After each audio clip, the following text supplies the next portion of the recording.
From as far back as I can remember, I knew my mom hated me. She gives me sleeping pills when I'm 3. When I'm 5, she tries pesticide instead, and I'm hard to get rid of. By the time I'm 7, I've already learned how to fight back. If she refuses to give me food, I flip the table so no one can eat either. If she beats me up until I'm on the ground, writhing in pain, I go after her beloved son the same way, leaving him bruised and bawling. That's how we stay locked in battle until I turn 12. Everything changes when my youngest sister is born. I'm clumsily trying to help with her wet diaper when Mom suddenly shoves me against the wall. The look in her eyes holds both disgust and fear. What were you trying to do to my daughter? I knew it. You take after that monster of a father. Why didn't you just die with him? I hold my aching head. For the first time, I don't fight back. I believe she's right. My existence is a mistake. I should never have been alive. Chapter 1. By the time I managed to limp to Granny's house, night had already fallen.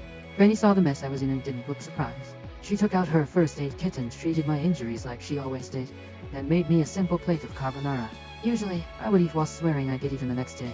But, this time, I just stared at the food and quietly asked, "Granny, I'm not actually Dad's child, am I?" She didn't answer, but the rejection and disgust flickering in her eyes told me everything I needed to know. She stood abruptly and started wiping the table over and over, right where the first aid kit had been. That was when I realized that my blood was something they all wanted to stay away from. I was the son of a rapist. No wonder Mom hated me. A sickening feeling rose in my throat. I bolted outside and leaned against the fence, retching. The night air stung the scrapes on my face. Before, whenever Mom hit me, I told myself she owed me for every bruise she'd inflicted on me. One day, I'd make her pay them back. But now, I didn't think I could even look her in the eye. I didn't stay at Granny's. She didn't come after me either. Instead, I wandered the streets with no idea where to go. That was when I saw a family outside a restaurant. They were celebrating someone's birthday, smiling and laughing. The woman in the middle was probably the mother. She looked so happy that I instinctively took a step back.